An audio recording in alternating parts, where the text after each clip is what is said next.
We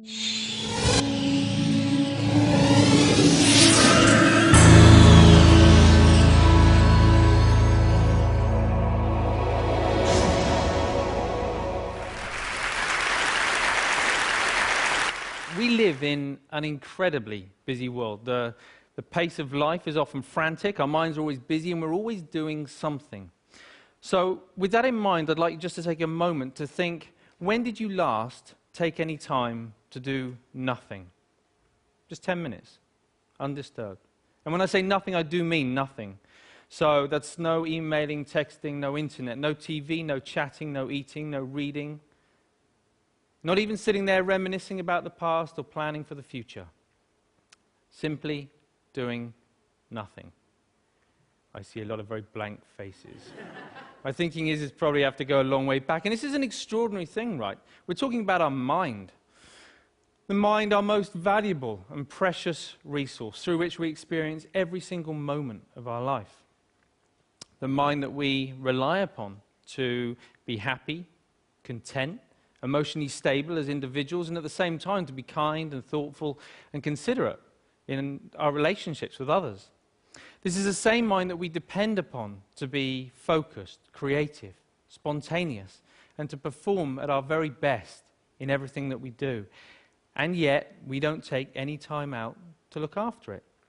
In fact, we spend more time looking after our cars, our clothes, and our hair than we... Okay, maybe not our hair, but you see where I'm going. The result, of course, is that we get stressed.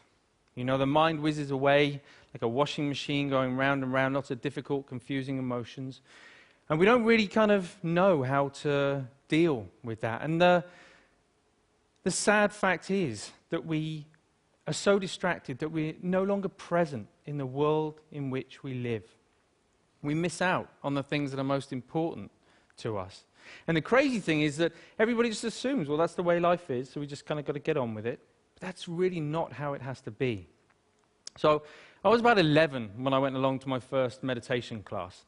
And trust me, it had all the stereotypes that you can imagine, the sitting cross-legged on the floor, the incense, the herbal tea, the vegetarians, the whole deal. But my mum was going, and I was intrigued, so I went along with her. I'd also seen a few kung fu movies, and secretly I kind of thought I might be able to learn how to fly, but I was very young at the time, you know. Now, as I was there, you know, I guess like a lot of people, I assumed that it was just an aspirin for the mind. You get stressed, you do some meditation. I hadn't really thought that it could be sort of preventative in nature. Until I was about sort of 20, when a number of things happened in my life in quite quick succession. Really serious things, which just flipped my life upside down. And all of a sudden, I was inundated with thoughts, inundated with difficult emotions that I didn't know how to cope with. Every time I sort of pushed one down, another one would just sort of pop back up again. It was a really very stressful time. I guess we all deal with stress in different ways. Some people will bury themselves in work, grateful for the distraction. Others will turn to their friends, their family, looking for support. Some people hit the bottle, start taking medication. My own way of dealing with it was to become a monk. So I quit my degree, I headed off to the Himalayas, I became a monk, and I started studying meditation.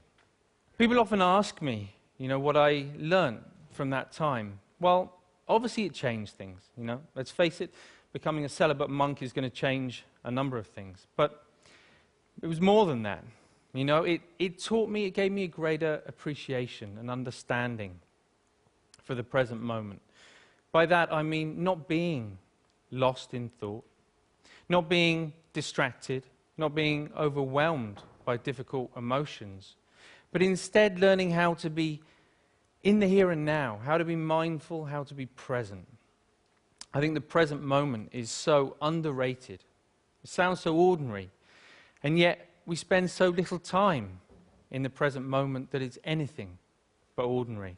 There was a research paper that came out of Harvard just recently that said on average our minds are lost in thought almost 47% of the time. 47%. At the same time, this sort of constant mind wandering is also a direct cause of unhappiness. Now, we're not here for that long anyway, but to spend almost half of our life lost in thought and potentially quite unhappy, don't know, it's just me. It kind of seems tragic, actually, especially when there's something we can do about it. When there's a positive, practical, achievable, scientifically proven technique which allows our mind to be more healthy, to be more mindful, and less distracted.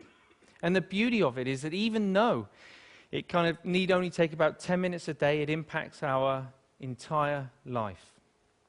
But we need to know how to do it. We need an exercise, we need a framework to learn how to be more mindful. That's essentially what meditation is. It's familiarizing ourselves with the present moment. But we also need to know how to approach it in the right way to get the best from it. And that's what these are for, in case you've been wondering. Because most people assume that meditation is all about sort of stopping thoughts, getting rid of emotions, somehow controlling the mind. But actually it's quite different from that. It's more about sort of stepping back, sort of seeing the thought clearly, witnessing it coming and going, emotions coming and going without judgment, but with a relaxed, focused mind. So for example, right now, if I focus too much on the balls, then there's no way that I can relax and talk to you at the same time. Equally, if I relax too much talking to you, then there's no way I can focus on the balls. I'm going to drop them. Now in life and in meditation, there'll be times when the focus becomes a little bit too intense and life starts to feel a bit like this. It's a very uncomfortable way to live life when we get this tight and stressed. At other times, we might take our foot off the gas a little bit too much and things just become a sort of bit like this. And of course, in meditation, we can end up falling asleep. So we're looking for a balance of focused relaxation where we can allow thoughts to come and go without all the usual involvement. Now, what usually happens when we're learning to be mindful is that we get distracted by a thought. Let's say this is an anxious thought. So everything's going fine, and then we see the anxious thought, and it's like, oh, didn't realize I was worried about that. You go back to it, repeat it. Oh, I am worried. Oh, I really am worried. Wow, there's so much anxiety. And before we know it, right, we're anxious about feeling anxious. You know, this is crazy. We do this all the time, even on an everyday kind of level. If you think about the last time, I don't know, you had a wobbly tooth. You know it's wobbly, and you know that it hurts. But what do you do every 20, 30 seconds? I don't know. It does hurt. And we reinforce the storyline, right? And we just keep telling ourselves. And we do it all the time. And it's only in learning to watch the mind in this way that we can start to let go of those storylines and patterns of mind. But when you sit down and you watch the mind in this way, you might see many different patterns. You might find a mind that's really sort of restless and the whole time. You know, don't be surprised if you feel a bit agitated in your body when you sit down to do nothing and your mind feels like that. You might find a mind that's very sort of dull and boring and it's just almost mechanical. It just sort of seems to, it's as if you're just sort of getting up, going to work, eat, sleep, get up. Or it might just be that one little nagging thought that just goes round and round and round your mind. Whatever it is, meditation offers the opportunity, the potential to step back and to get a different perspective, to see that things aren't always as they appear.